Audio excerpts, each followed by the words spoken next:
संघर्ष हमारे जीवन में बहुत ज्यादा रहे हैं, लेकिन हमारी पढ़ाई को लेके हमारे बाबूजी ने कभी भी मतलब है कि कोई समझौता नहीं किया। उसके लिए उन्हें जो भी करना पड़ा। एक समय ऐसा था कि रहने के लिए घर नहीं था, तो फिर स्थिति ऐसी आई कि कैसे रहा जाए, मतलब कैसे क्या हो जाए। तो माँ लोग चली गई मामा घर, माँ और दोनों छोटी बहन। हम नहीं गए क्योंकि हमारी पढ़ाई थी। 5वीं कक्षा का मैं विद्यार्थी था उस समय। तो मुझे आज भी याद है कि एक आदमी केवल सहयोग के लिए लिया गया था और बाकी ईंट मैं पकड़ाता था, बाबूजी खुद कर नहीं लेते थे और खुद मिट्टी का गारा से बनाया गया घर है ये, और खुद ये सब किए थे। तो ये सब जिंदगी के अनुभव है। मैं इसे कभी भी संघर्ष मानता हूँ इसको, दुख नहीं है, ये संघर्ष है। दुख और संघर्ष में अंतर ये होता है कि दुख होता है कि जिसकी क्षतिपूर्ति नहीं हो सके, किसी माँ के लिए उसके बेटे से अलग हो जाना या असामयिक मृत्यु, ये सब दुख है। लेकिन ये तो जीवन के अनिवार्य अंग है, इसको संघर्ष कहते हैं और संघर्ष हर एक के जीवन में है।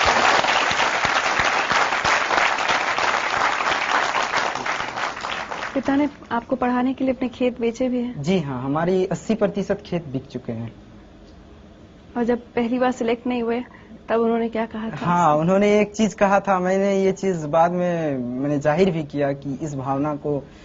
तो उन्होंने कहा था कि हम बोले कि बाबूजी पैसा कहाँ से आएगा, हम ट्यूशन पढ़ाएंगे मुखर्जी नगर में या यहाँ पर मिल जाते हैं यहाँ पर। बोले कि नहीं, तुम ट्यूशन मत पढ़ाना और तुम अपनी पूरी पढ़ाई जो है अपने पढ़ाई पर ध्यान दो।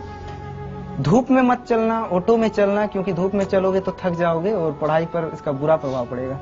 अरे तुम्हारे लिए तो हम अपनी किडनी तक बेच देंगे।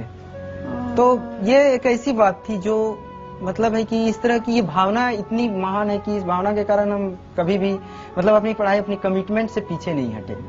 एक बात बताइए, आज अगर आपके पिता आपके सामने खड़े हों तो आप उनसे क्या कहना चाहेंगे? देखिए, मेरे बाबूजी तो अभी मेरे गांव में हैं और शायद अगर इस प्रोग्राम को वो देख रहे होंगे तो मैं उनसे यही कहूंगा कि मेरी सफलता से अलग आपके बेटे होने में मेरी सार्थकता है और बस इसी सार्थकता को जीवन भर महसूस करना चाहिए।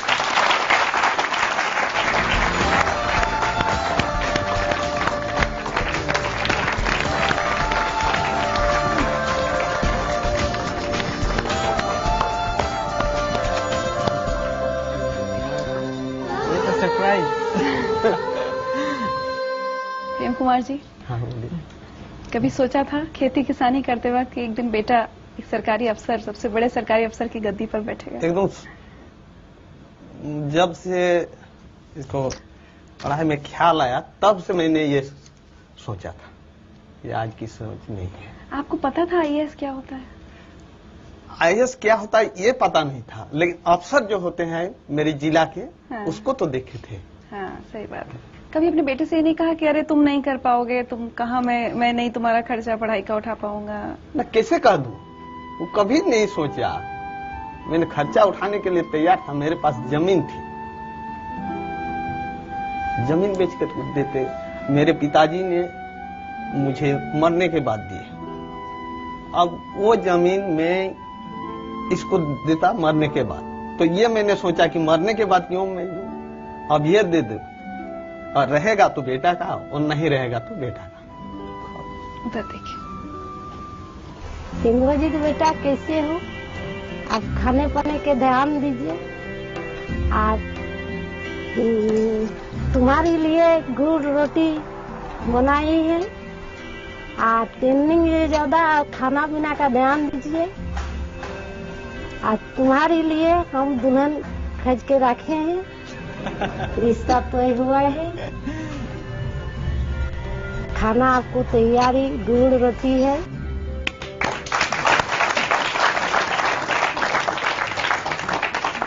गुड़ रोटी खाने का शौक है? हाँ जी हाँ। बहुत गुड़ रोटी खाता था।